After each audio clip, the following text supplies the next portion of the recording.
Opisyal na miyembro ng Association of Southeast Asian Nations o ASEAN ang Timor-Leste. Sinaksihan naman ni Pangulong Bongbong Marcos ang paglagda sa dalawang ASEAN trade agreements na makatutulong sa mga negosyante sa bansa. At live mula sa Kuala Lumpur, Malaysia, may unang balita ang kasama natin si Maris Umali. Maris? Salamat, Pagi, Susan, mga kapuso. Magandang umaga po yan mula rito sa Malaysia. Nandito nga po ako ngayon sa International Media Center dito po sa Kuala Lumpur Convention Center kung saan ginaganap yung mga high-level meetings at mga sidelines ng 47th ASEAN Summit at related summits. Ngayon pong araw, ang ikalawang araw na ng pagpupulong at inaasahan magiging hitik nga sa mga usapin kaugnay sa political security, ekonomiya, pati na rin sa social-cultural community. Kahapon, ay naging makasaysayan ang pagbubukas ng 47th ASEAN Summit dahil sa kauna-unahang pagkakataon matapos ang 26 na taon ay nagkaroon muli ng bagong miyembro ng ASEAN. Ito nga po ang Timor-Leste na formal nang tinanggap bilang member state. Sa kanya namang plenary intervention speech ay pinahayag ni Pangulong Bongbong Marcos ang kahandaan ng ating bansa na magsilbing host country sa ASEAN sa susunod na taon. Sunod-sunod na nagdatingan ang mga ASEAN member states sa Kuala Lumpur Convention Center kung saan sinalubong sila ni 47th ASEAN Chairman Malaysian Prime Minister Dato Seri Anwar Ibrahim para sa formal na pagbubukas ng 47th ASEAN Summit at related summits. Pangunahing mensahe sa opening speech ni Anwar, dapat magkaroon ng ASEAN ng tapang na bumuo ng bagong mga pakikipag-ugnayan o partnership at madaling umangkop sa mga pagbabago.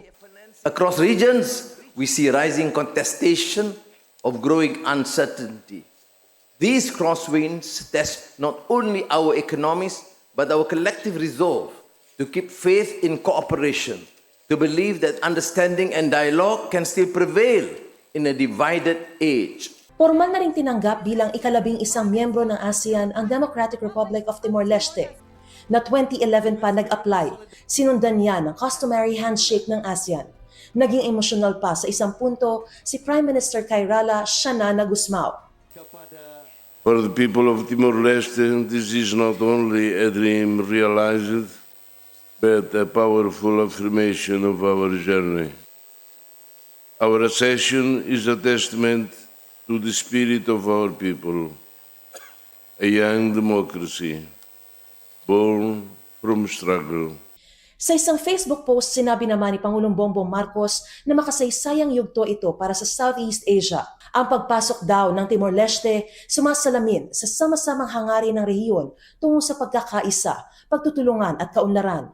Sa plenary intervention speech ni Pangulong Marcos, ipinahayag niya ang kahandaan ng Pilipinas sa pag-host ng ASEAN 2026. Binigyan diin ng Pangulo ang kahalagahan ng ASEAN centrality sa pagtataguyod ng katatagan at pagtutulungan sa rehiyon.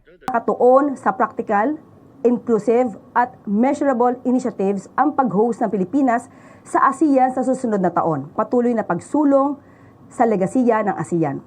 Ayon kay Pangulong Marcos Jr., layunin umano ng Pilipinas na makamit ang ASEAN Vision 2045.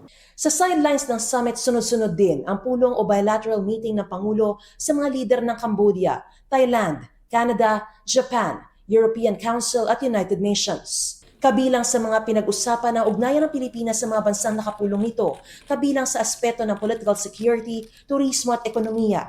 Nilagdaan din sa summit ang pag-amyenda sa Second Protocol ng ASEAN Trade and Goods Agreement o ATIGA. At sa Martes, ang isa pang mahalagang kasunduan na ASEAN-China Free Trade Area 3.0 upgrade, kung saan inaasahang makikinabang ang mga negosyong Pinoy, partikular ang mga micro, small, and medium enterprises. Susan, may mga pulong pa na dadaluhan si Pangulong Bongbong Marcos ngayong araw at bukas nga ay magtatapos na ang 47th ASEAN Summit sa isang closing ceremony at handover of the ASEAN chairmanship sa ating bansa.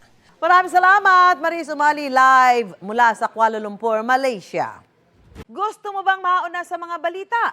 Mag-subscribe na sa GMA Integrated News sa YouTube at tumutok sa unang balita.